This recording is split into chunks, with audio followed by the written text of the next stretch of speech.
bienvenue. Ici le Steve, bienvenue sur la chaîne de la luxure et bon samedi. Et oui, on s'attaque à un sujet, mon Dieu, très, mais alors très épineux. Beaucoup d'entre vous m'ont demandé de m'exprimer sur le sujet. Je parle évidemment de l'attaque, oui, si on veut, hein, de l'entrée dans le Capitole, hein, le lieu de la démocratie américaine, de tous ces manifestants qui étaient venus. Et c'est vrai que beaucoup d'entre vous m'ont demandé: «Tiens, le Steve, fais-nous une vidéo là-dessus parce que toi, résident aux États-Unis, tu as peut-être un point de vue intéressant, blablabla». Et j'avais dit non parce que, ma chaîne ne fait pas de politique, c'est pas une chaîne politique, je fais pas de commentaires politiques ni de commentaires sociétal.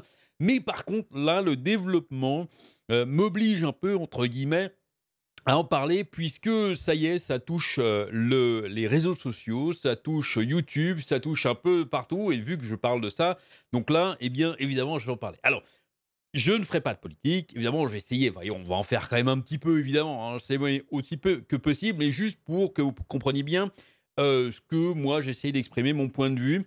Et donc je commencerai, hein, en préliminaire par dire: «Je n'aime pas le président Donald Trump». Je ne suis pas du tout un fervent adepte de lui, je ne l'aime pas. Je trouve que c'est un très mauvais président et je trouve que cette personne est incompétente dans tout ce qu'il a fait. Et si je pouvais voter, hein, je ne suis pas citoyen américain.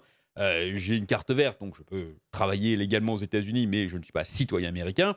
Je n'aurais pas voté pour lui. Alors, certains d'entre vous vont dire: «Ah, donc t'es pro, machin». Non, non, non. Les élections au 21e siècle, c'est pas vraiment pour des idées, mais c'est plutôt contre l'autre et on vote pour le moins pire, en fait. En tout cas, moi, c'est mon sentiment depuis pas mal de temps.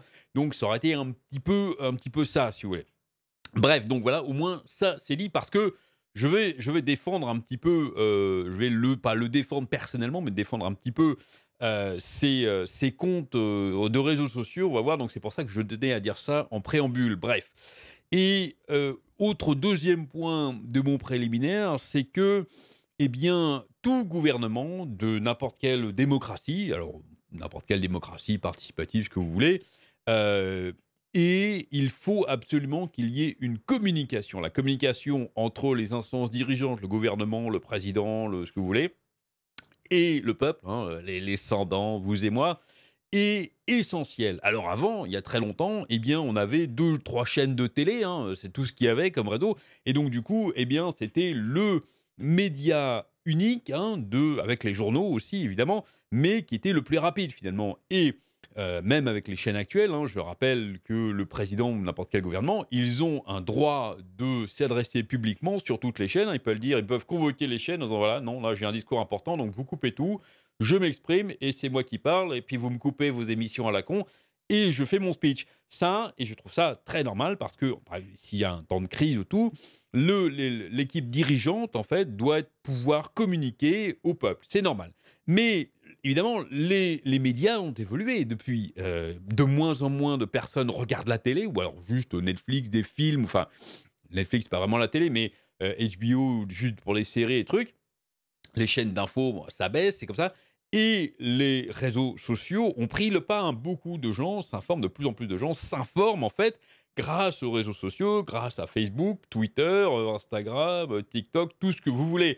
Et donc, il est tout à fait normal, et je trouve même essentiel, que les instances dirigeantes, les gouvernements, les présidents, tout ce que vous voulez, et des comptes sur ces réseaux sociaux pour exprimer des idées, pour balancer des idées, pour dire quelle sera leur politique. Et ils choisissent ce qu'ils veulent, en fait. Le but étant d'informer, en fait, le plus grand nombre possible et d'échanger avec le plus grand nombre possible. Donc c'est tout à fait normal. Voilà, ça c'était quand même, je pense, un préliminaire, un préambule très important parce que qu'est-ce qui s'est passé? Alors, je ne vais pas revenir, hein, vous avez très certainement vu ça aux infos. Alors, les infos françaises, j'ai pas trop suivi.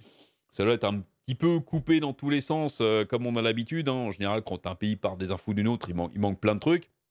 Mais bref, donc plusieurs manifestants, protestataires ont été invités à venir manifester lors du vote, par les parlementaires, le vote donc de confirmation. Vous savez que c'est un système de grands électeurs aux États-Unis, donc de confirmation de Joe Biden. Ils ont été invités à venir protester. Alors le problème, c'est que eux, ils sont allés un petit peu plus loin et ils sont carrément entrés dans le Capitole par force, en fait. Alors quelques vidéos, je sais, qui montrent pour ça, je ne vais pas essayer d'entrer dans les détails, c'est un peu compliqué, qui montrent des fois qu'on les laisse un petit peu rentrer, mais il y a quelques portes qui ont été forcées quand même. Il y a eu, malheureusement, il faut toujours déplorer, il y a eu quelques morts. Il y a même un policier d'ailleurs hein, qui est mort, j'ai appris ça il y a pas longtemps. Donc voilà, quand il y a des morts, c'est toujours très grave. Des blessés aussi, c'est emmerdant. Mais là, des morts, c'est quand même navrant, bref, de mourir pour ça.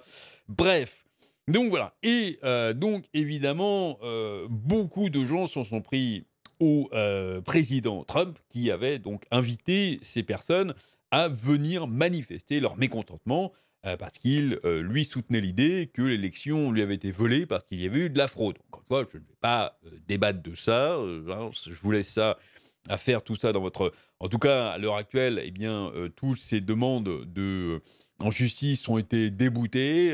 Voilà, à peu près la plupart des républicains, une majeure partie des républicains reconnaissent la victoire de Joe Biden. Ça semble quand même plié. Mais bref, on ne va pas non plus s'étaler là-dessus. Et donc, le truc, c'est que, eh bien, il a communiqué beaucoup. On sait qu'il communique beaucoup sur Twitter. Et puis, eh bien, juste après ces événements en fait, qui sont passés, il a publié quelques tweets en disant bon, c'est pas cool, mais je comprends votre déception, je comprends votre haine, là, là. Et Twitter a décidé eh bien, de lui loquer son compte dans un premier temps en lui demandant de supprimer ses tweets. Voilà, c'est ce petit ici article. Et juste après, en fait, eh bien, le président est revenu avec un speech, en fait, qui était écrit à l'avance, hein, ce qui n'est pas du tout à son habitude, et qui dénonçait un petit peu, il faisait un petit peu marche arrière, on va dire, et qui dénonçait un petit peu les attaques. Le pays a duré, ça a duré plusieurs jours, mais le président Trump n'a dû attendre que 12 heures avant de retourner sur son réseau social de choix. Dans un discours inhabituellement scénarisé de 3 minutes, le président a dénoncé l'attaque odieuse contre le Capitole. Alors c'est lui qui l'a dit, je cite. Les manifestants qui se sont infiltrés dans le Capitole ont souillé le siège de la démocratie américaine, a déclaré Trump, avertissant les personnes impliquées qu'elles paieraient. Voilà, ça c'était donc le discours après que Twitter a dit attention, on va vous ban. Donc il est revenu avec ce petit discours-là. Bref, et d'ailleurs depuis, hein, tous ses amis, entre guillemets, et tous ses collègues, ils se barrent un par un. Bon, alors c'est vrai que c'est un petit peu... C'est du courage pas cher, on va dire, hein, vu que les élections, de toute façon, là, pour moi, c'est plié. Donc, bah, il va partir, de toute façon, donc il dira je quitte 10 jours avant. Bon, mais passons. La veille, Trump a ordonné à une foule de ses partisans qui s'étaient rassemblés pour un parlement, hein, stop de style, hein, stopper eh bien, le vol des élections, donc, près de la Maison-Blanche, de marcher vers le Congrès. Cet événement s'est transformé en une violente émeute qui a perturbé les efforts des législateurs pour certifier les résultats des élections, a fait des ravages dans le bâtiment et a fait au moins 4 morts. Alors que le chaos se déroulait, Trump a encouragé les émeutiers dans une vidéo publiée sur Twitter en disant qu'il était spéciaux et nous vous aimons. Et ça n'a pas plu à Twitter. Ça n'a pas plu à monsieur Twitter. Après la vidéo d'hier, Twitter a verrouillé le compte de Trump et lui a demandé de supprimer une poignée de tweets avant de restaurer son accès. Facebook a par la suite gelé le compte du président pour le reste de son mandat. Trump est maintenant sur une glace très mince avec Twitter. La société a déclaré qu'elle pourrait suspendre son compte définitivement s'il enfreignait à nouveau les règles. Dans la nouvelle vidéo, Trump semble être conscient qu'il était allé trop loin. Après avoir exploré toutes les voies légales pour rester au pouvoir, il s'est éloigné d'une croisade de plusieurs mois pour passer outre à la volonté des électeurs américains. Il a donc reconnu, hein, dans sa vidéo, il a reconnu lui-même que Biden était le nouveau président et que, eh bien, il était focalisé maintenant sur la transition du pouvoir. Je disais, hein, c'est plié. Voilà, c'est plié. Bien sûr, il est tout à fait possible et même probable qu'il inversera sa trajectoire, sèmera davantage de désinformation électorale et reprendra sa dangereuse quête pour saper la victoire du président élu Joe Biden. Ça, c'est le journaliste qui le dit. Hein, je suppose c'est ce qu'il va faire. On verra bien. Le président Trump a connu plusieurs de ses moments de retour au pouvoir au cours de son mandat. Généralement, après avoir franchi une ligne qui met même les membres de son propre parti mal à l'aise, hier a fait certainement l'affaire et a même entraîné de rares conséquences sur les réseaux sociaux sur lesquels il s'appuie pour communiquer.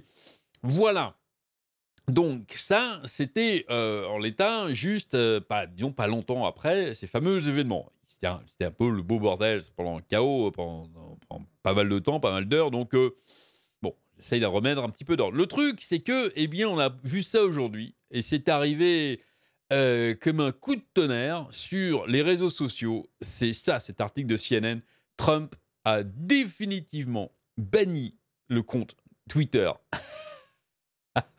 Pardon, c'est Twitter. J'ai mélangé mes mots. Twitter qui a définitivement banni le compte de Donald Trump. Compte personnel, donc pas le compte du président. Mais on va voir, il s'est quand même passé quelque chose sur le compte du président. Twitter a suspendu le président Trump de sa plateforme, a annoncé la société vendredi soir. Après un examen attentif des récents tweets du compte Donald Trump et du contexte qui les entoure, nous avons suspendu définitivement le compte en raison du risque d'incitation à la violence supplémentaire, a déclaré Twitter. Cette phrase me gêne énormément parce que, bon, je continuerai à lire juste après, mais je vais vous dire directement ici, je suis absolument contre la suppression du compte de Donald Trump. Je suis contre cette censure, même si je l'ai dit en préambule, encore une fois, je reviens. Pour moi, Trump est un immense incompétent. Je ne l'aime pas, je n'aurais jamais voté pour lui.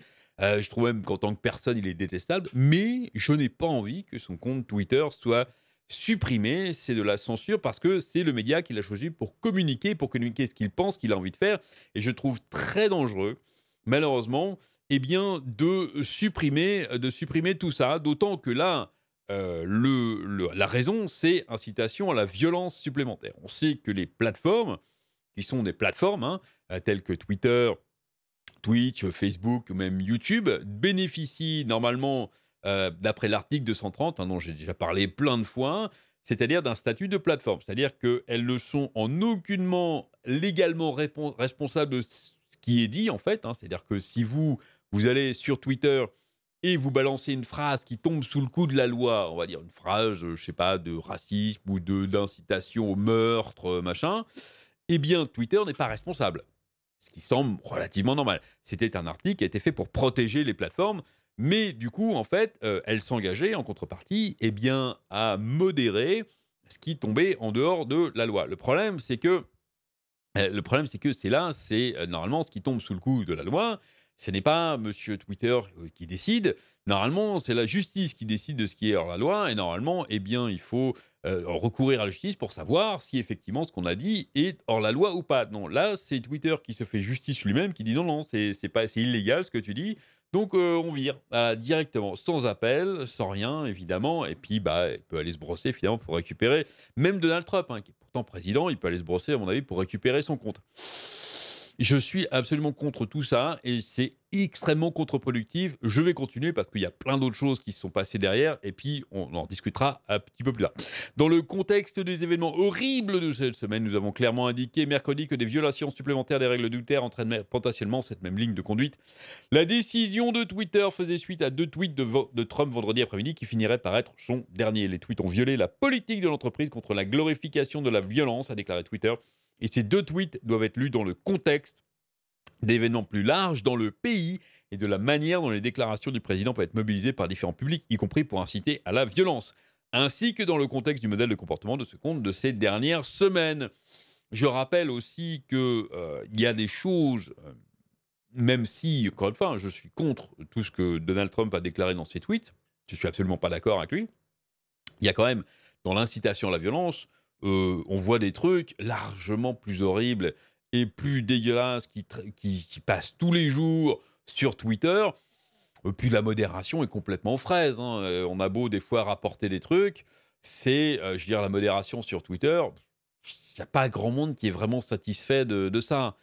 Donc, c'est bien beau de se mettre un drap blanc, une cape blanche de chevalier. Oh, ça y est, on a banni Trump. Le monde est sauvé, là. C'est n'importe quoi. Bref. Les 66, au moins, il y avait une modération qui était très efficace derrière. Bon, on comprendrait, mais là, c'est symbolique. Si on comprend que c'est purement symbolique. Ça va aider en rien, en fait. Ça ne va absolument rien faire. Les 75 millions de grands patriotes américains qui ont voté pour moi, America First et Make America Great Again, auront une voix géante longtemps dans le futur. Elles sont ni méprisées ni traitées justement de quelque manière que ce soit. Le deuxième indiquait que Trump n'avait pas l'intention d'assister à l'inauguration de Joe Biden. Bon, ça, à la limite, on s'en fout de ce qu'il a envie de faire, blabla. Donc voilà, donc Trump a son compte complètement banni. Donc déjà, ça me gêne parce que lui, c'était le média qu'il avait choisi en tant que président pour communiquer ses opinions, ce qu'il allait faire et tout. Le truc, c'est que, eh bien, du coup, comme il s'est fait bannir son compte, eh bien, il a utilisé le compte du président, le compte officiel du président des États-Unis, hein, @POTUS, un President of the United States. Et oui, quel accent merveilleux. C'est le compte officiel, et comme nous lit cet article ici, hein, de The Verge, et ça fait très longtemps que je n'avais pas cité The Verge, il faut toujours citer The Verge, Twitter supprime les tentatives de Trump pour contourner l'interdiction. Alors c'est vrai que normalement contourner les interdictions, c'est pas permis, sauf que là, c'est pas Micheline qui tweet des tweets de comment dire de conspiration, des hommes lézards ou de je sais pas quoi. Là, c'est le président des États-Unis sur le compte officiel du président des États-Unis. Comme je l'ai dit, Twitter fait partie de l'information de masse. Les gouvernements, les présidents de beaucoup de pays ont des comptes officiels qui leur permettent de communiquer au peuple de manière efficace et rapide. Twitter n'est pas le seul vecteur, mais c'est un des vecteurs qu'il faut utiliser. Et Twitter a supprimé des tweets de ce compte. Je trouve ça extrêmement grave et ça donne un précédent. Et encore une fois, même si on n'est absolument pas d'accord avec ce qui est dit, qui décide en fait? Qui décide là? Du coup, c'est Twitter qui carrément décide de ce que dit un président qui est bien ou pas bien. Moi, je pense que c'est pas bien, mais je pense que c'est pas bien aussi que ce soit Twitter qui décide. Vous savez, c'est pas Lusty qui va décider d'un coup de ce qui doit apparaître sur les réseaux sociaux. Bon, moi j'adorerais hein, dire non, de faire avec le bouton ban à chaque fois. Non, non, toi je t'aime pas, tu ban. C'est excellent, mais on voit tout de suite que c'est un système perverti et qui peut pas marcher. C'est pas possible. Twitter a banni définitivement Donald Trump aujourd'hui. Pendant un bref instant, il a quand même réussi à tweeter.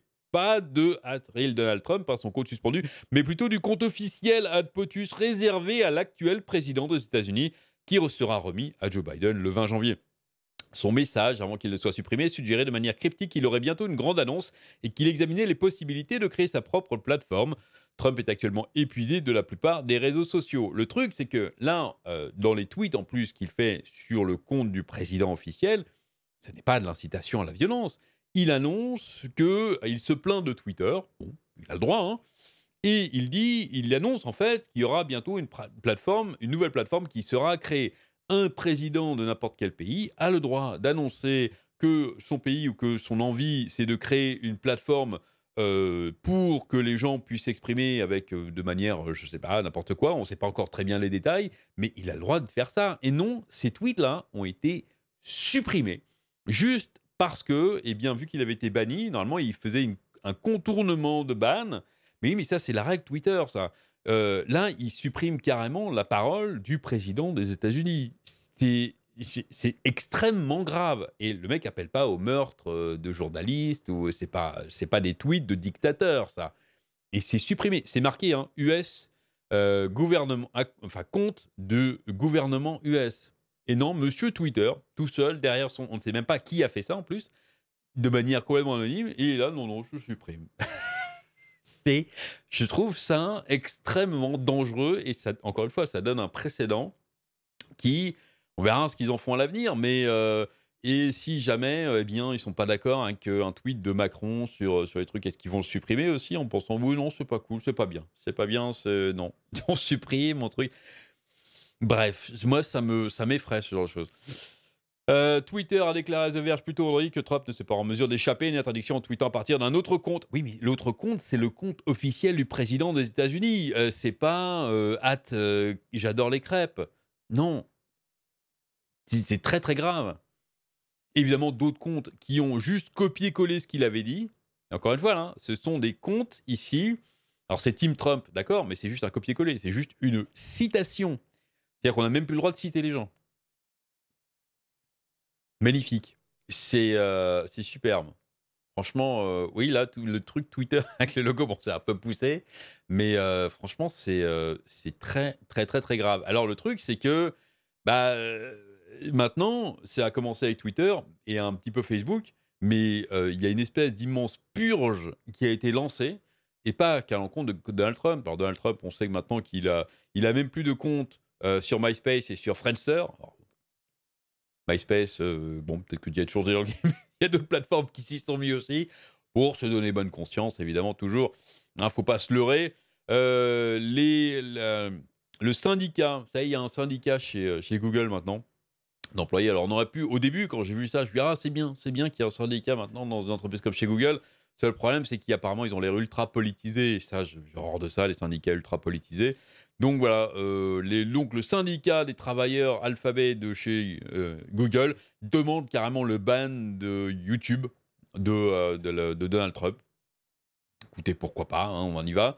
Le serveur Discord The Donald, qui n'est pas un serveur officiel, mais qui était un serveur où des gens favorables à Donald Trump eh bien, discuter a aussi été banni directement. Voilà, je vous ai dit, c'est la purge qui commence complètement. Steve Bannon, un ancien ami, ils sont plus potes. Ils sont plus potes. Qui faisait donc des médias. Il a un magazine relativement très à droite. Encore pareil, hein, je n'aime pas, je déteste Steve Bannon. C'est pas du tout mes opinions, c'est pas du tout ça. Mais par contre, j'ai pas envie qu'il soit banni, quoi. J'ai pas envie qu'il soit censuré. Parce que le gros problème qui se pose, et c'est là où je veux en venir, c'est que beaucoup de gens se sont dit ah génial, ça y est, la haine est finie. Non, non, les gars, c'est juste, on leur coupe un média, c'est tout. Hein. Ils vont pas disparaître, ces gens. Les gens, les gros supporters, les supporters de Steve Bannon, ceux qui lisent son magazine tous les jours, ils sont toujours là, hein, ils n'ont pas disparu. En fait, ce qu'on fait, c'est-à-dire qu'on met la poussière sous le tapis. C'est tout ce qu'on fait. Et qu'est-ce qui va se faire? C'est exactement ce qu'a voulu dire Donald Trump dans son tweet, c'est que, eh bien, ils vont tout faire pour créer une plateforme pour eux, où ils pourront discuter entre eux et c'est tout. On sait qu'un des gros problèmes sur les réseaux sociaux actuels, c'est l'entre-soi, c'est-à-dire que on ne vous donne que des choses à lire qui sont, eh bien, en faveur de vos propres idées. Donc, du coup, vous restez dans un cercle un petit peu vicieux et vous confortez dans vos idées, bonnes ou mauvaises d'ailleurs.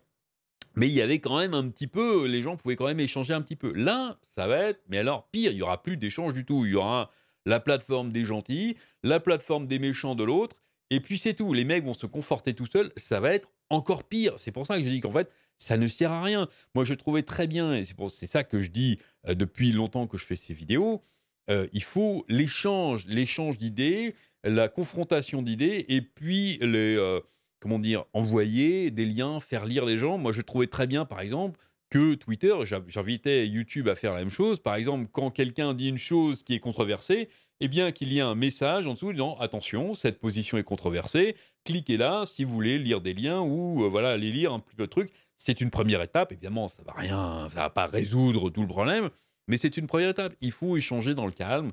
Il faut échanger. Voilà, ça va être encore plus l'entre-soi et du coup, il y aura des plateformes effectivement sur lesquelles ça va être la fête du slip complète de n'importe quel bord, hein. Et voilà ce que ça va donner. Apple maintenant qui a menacé de ban Parler, hein, qui est une nouvelle application, un type Twitter qui c'était la pub pour parler. En fait, c'était on fait comme Twitter, mais sans on censure rien. Voilà. Alors, le problème, c'est que censure rien, ça veut dire zéro modération. Ce qui peut poser aussi des problèmes parce que de temps en temps, il y en a qui disent un petit peu des trucs là pour le coup qui tombent sous le coup de la loi. Mais normalement, là, ils sont tenus tenus de modérer. Alors, le problème, c'est que là, Apple, pareil, et Google hein, fait la même chose. Hein, c'est pas que Apple, ils ont menacé de bannir Parler juste parce qu'il y a quelques connards qui balancent des trucs, des insanités. Euh, c'est un petit peu dommage, je trouve. Alors, demander une meilleure modération sur Parler pour évidemment virer tout ce qui est très extrême ou encore une fois hors la loi, pourquoi pas menacer de les ban. Je rappelle que des choses, en plus, il cite là ici, dites son nom. Pas de justice, pas de paix. Ashley Bobbitt. Alors, c'est la femme, une des personnes qui est morte au Capitole. Alors, les gens défendent, disent que c'est une grande patriote et la défendent. Et c'est leur droit hein, de la défendre. Là, il n'incite à rien du tout. Moi, je ne vois pas de haine dans ce truc. Là, celui-là, par exemple, ici, invite à tuer Nancy Pelosi. Bon, bah, là, c'est de l'incitation au meurtre. Là, d'accord, ce truc doit être viré. Mais celui-là, non, voilà, c'est pour ça qu'il faut pas non plus tout. Faut pas jeter hein, le bébé avec l'eau du boudin, hein, comme on dit. Oui, c'est fait exprès. Je ne vais pas me dire ah, le style s'est trompé. Non, c'est fait exprès. Certains comprendront. Voilà, certaines personnes comprendront pourquoi j'ai dit ça. Mais bref, donc voilà.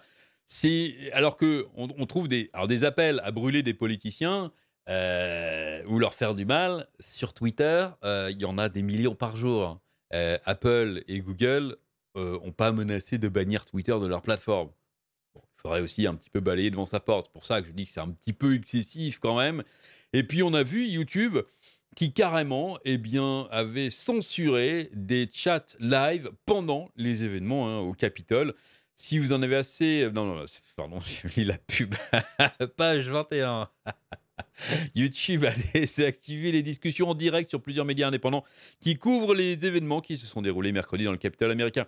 C'était des chats en direct. Les mecs commentaient en direct. Ils faisaient que du commentaire, hein, c'est tout. Et bien, YouTube a fermé carrément leur stream directement. Voilà, c'était le cas de Timcast. Encore une fois, on peut être en désaccord complet avec Timcast et ne pas aimer cette personne sans pour autant dire qu'il faut absolument censurer ce qu'il raconte quand il fait un commentaire en live sur YouTube qui décrit des événements. Je veux dire, il y a tellement de défiance au niveau des médias traditionnels que des mecs qui vont filmer, qui vont sur place et qui vont filmer avec leur petite caméra, ça fait une source d'information supplémentaire. Ça n'est pas la source d'information unique. Il ne faut jamais s'en tenir à une source d'information unique, mais ça fait une source d'information supplémentaire qui peut apporter quelque chose. Je trouve ça absolument dangereux et effrayant, tout ce qui se passe en ce moment. Et évidemment, hein, vu qu'il y en a un qui est commencé, après, ils se sentent tous de le faire aussi. Et là, encore une fois, hein, c'est la purge, une bonne grosse purge qui a commencé. Je ne sais pas où ça va finir. Certainement, ils vont nous pondre bientôt des nouveaux règlements dont je parlerai dans certaines vidéos. Voilà, je ne sais plus trop quoi dire en fait là-dessus. Je pense que vous avez entièrement compris là ce que je voulais exprimer dans cette vidéo. Voilà, maintenant à vous. Lâchez-vous dans les commentaires. Je sens que ça va être assez garni les commentaires cette fois-ci, mais allez-y. Il faut du débat, c'est très important. Alors évidemment, hein, dans le respect des gens, ne vous insultez pas, s'il vous plaît. Encore une fois, hein, exprimez vos idées dans la courtoisie. Voilà, ça, le débat courtois. C'est l'essentiel. Allez, j'espère que cette vidéo vous aura plu. Lâchez un like, un commentaire, cliquez sur la cloche pour les futures notifications. Amusez-vous bien et à très bientôt.